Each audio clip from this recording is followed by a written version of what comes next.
Halo guys, halo semuanya, selamat datang di channel Alu Cerita Film. Dan bagaimana kabar kalian? Pastinya Mimin selalu doakan agar kalian dalam keadaan baik dan sehat selalu. Untuk episode kali ini, Mimin akan membahas alur cerita Donghua dari film Martial Master untuk part yang ke-64. Bagi teman-teman semua yang belum sempat menonton video-video sebelumnya, Mimin saranin untuk langsung menontonnya ya. Linknya ada di deskripsi. Oke, bagi kalian yang penasaran dengan videonya, Mimin langsung saja masuk ke dalam alur cerita Martial Master. Di video sebelumnya, Qin Chen merasa curiga kepada praktisi Martial Emperor yang akan mewariskan kekuatan kepadanya. Ia tahu kalau sisa jiwa praktisi itu bukanlah kutukan pengendali, melainkan semacam segel. Jadi, Qin Chen langsung mengaktifkan formasi teleportasi untuk keluar dari tempat tersebut. Namun sisa jiwa praktisi itu langsung menyerang ke arah Qin Chen dan menembus ke dalam pikiran Qin Chen untuk mengendalikannya. Lalu Qin Chen mencoba mengkonter serangan Pak Tua itu. Mereka pun saling menyerang dengan kekuatan pikirannya dan membuat sisa jiwa praktisi itu terluka. Namun karena praktisi itu terlalu kuat, Qin Chen langsung buru-buru pergi bersama budak hitam melalui formasi teleportasi yang telah diaktifkannya dan meninggalkan tempat tersebut. Qin Chen dan budak hitam pun telah sampai di pinggiran rawa hitam kematian. Qin Chen begitu senang, akhirnya ia bisa lolos dari praktisi misterius itu. Ia pun memulihkan kekuatannya terlebih dahulu. Qin Chen juga memulihkan budak hitam dengan kekuatannya. Beberapa waktu kemudian budak hitam pun terbangun. Ia masih kebingungan dan tidak tahu ia berada di mana. Lalu Qin Chen mengatakan kalau ia sedang berada di pinggiran rawa hitam kematian. Budak hitam pun menceritakan kejadian sebelumnya di saat mereka masuk di istana. Budak hitam langsung jatuh ke dalam formasi ilusi, kemudian ia melihat ada seseorang pria tua di sana. Sisa jiwa Pak Tua tersebut secara paksa memasuki pikirannya dan mengambil kendalinya. Kemudian Pak Tua itu berkata dengan marah kepada budak hitam karena jiwanya telah tercemar oleh roh hantu. Setelah itu budak hitam pun terjatuh dan tak sadarkan diri. Dan ia tidak tahu apa yang sebenarnya telah terjadi sebelumnya. Lalu Qin Chen menjawab kalau itu bukanlah apa-apa dan meminta budak hitam untuk melupakannya. Karena dengan basis kultivasi Qin Chen saat ini, ia tidak bisa berurusan dengan orang tersebut. Hanya dengan meningkatkan kekuatannya terlebih dahulu, kemudian membuat rencana. Mereka pun akan meninggalkan rawa hitam kematian terlebih dahulu. Tak selang berapa lama, mereka keluar melalui portal rawa hitam kematian. Qin Chen dan budak hitam pun telah sampai di pusat serikat hitam. Lalu di sana mereka sudah ditunggu oleh beberapa praktisi dan akan mengambil kembali obat herbal yang diambil oleh Qin Chen. Salah satu dari mereka adalah pemimpin dari serikat hitam yaitu Tuan Zhongtian dan anak buahnya yaitu Luo Yang, yang telah diambil obat mujarabnya secara paksa oleh Qin Chen. Budak hitam tahu kalau mereka sudah banyak yang menunggu dan dendam kepadanya. Pemimpin serikat hitam juga berkata kepada Luo Yang apakah Qin Chen dan budak hitam yang mengambil banyak obat mujarab darinya. Lalu Luo Yang pun berkata kalau merekalah yang telah mengambilnya. Ia juga mengatakan kalau Qin Chen terlihat biasa saja, tapi ilmu formasinya sangat menakjubkan. Ia juga mengatakan sebelumnya tetua Luo Ying dari Pavilium Suanying dan Pangeran Zhao juga tidak bisa melakukan apa-apa kepadanya. Di saat bersamaan, wakil dekan ke-9 dari kamar dagang Gufeng yaitu Tuan Maru pun maju untuk memberi keadilan kepada Qin Chen. Pemimpin dari serikat hitam pun berkata kalau Qin Chen telah membunuh wakil dekan Liu Zi dari kamar dagang Gufeng. Jadi ia akan menonton pertunjukan yang bagus terlebih dahulu sebelum ia menyerang ke arah Qin Chen. Budak hitam berkata kepada Qin Chen bagaimana selanjutnya dengan mereka semua.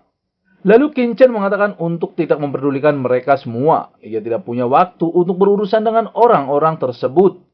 Jika mereka berani bertindak mengambil tindakan, Qin Chen akan membuat mereka menyesal selamanya.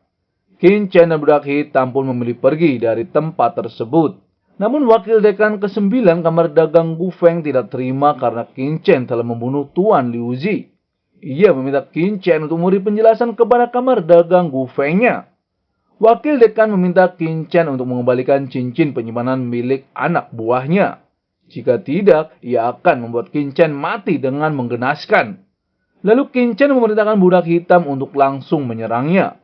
Hainu pun langsung menyerang mereka. Pertarungan pun tidak terhindarkan.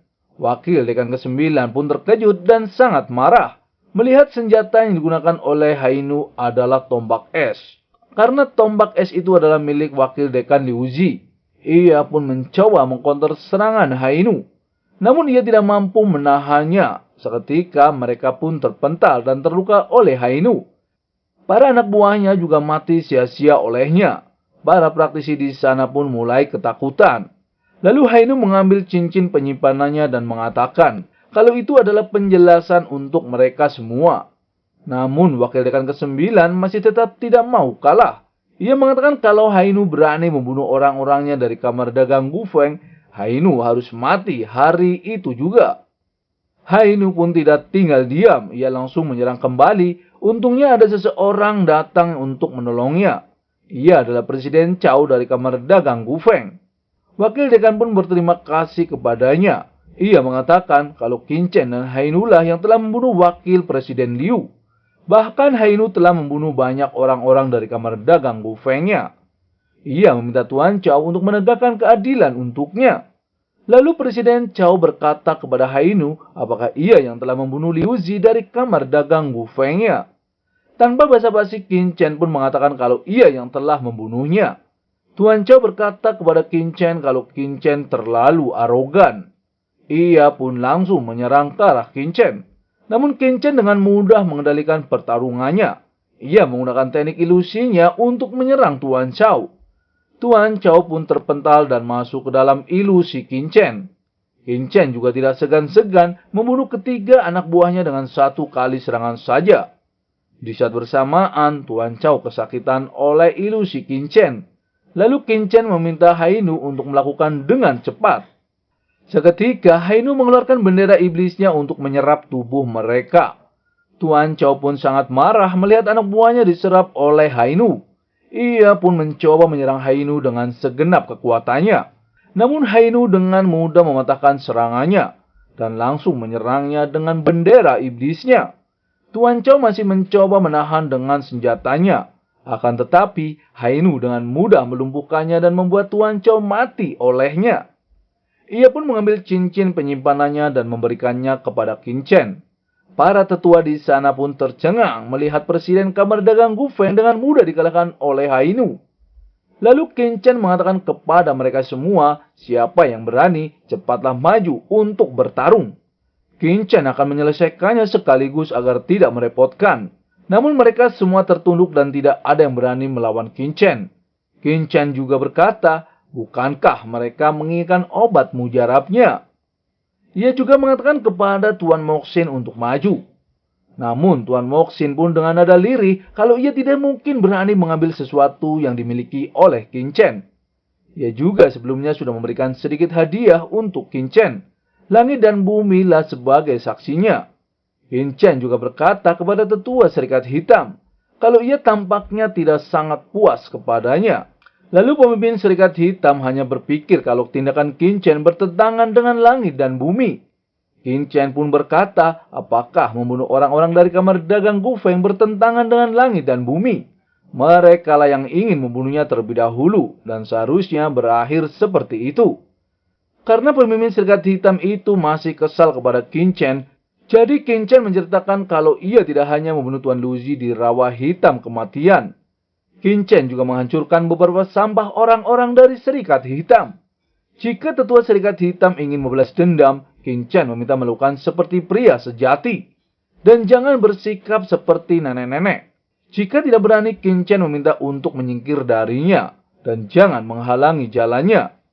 Pemimpin Serikat Hitam itu pun sangat kesal dan akan menyerang ke arah Qin Chen. Namun Qin Chen meminta ketua Serikat Hitam untuk berpikir jernih. Jika ia pergi dengan patuh, Qin Chen akan melupakan kejadian sebelumnya. Tapi jika tetua Serikat Hitam berani bergerak, hari itu juga Qin Chen akan menghancurkan Serikat Hitamnya. Dan membiarkan Serikat Hitam musnah sepenuhnya dari benua Tianwu. Pemimpin Serikat Hitam sudah tidak tahan untuk menyerang ke arah Qin Chen. Namun apa daya, ia hanya seorang semut di mata Qin Chen. Ia pun melampiaskan kemarahannya dengan menyerang ke arah lantai. Budak hitam pun mengatakan kalau itu sangat membosankan. Qin Chen dan budak hitam pun meninggalkan mereka semua. Lalu bagaimana keseruannya Mimin akan bahas di episode selanjutnya ya. Terima kasih.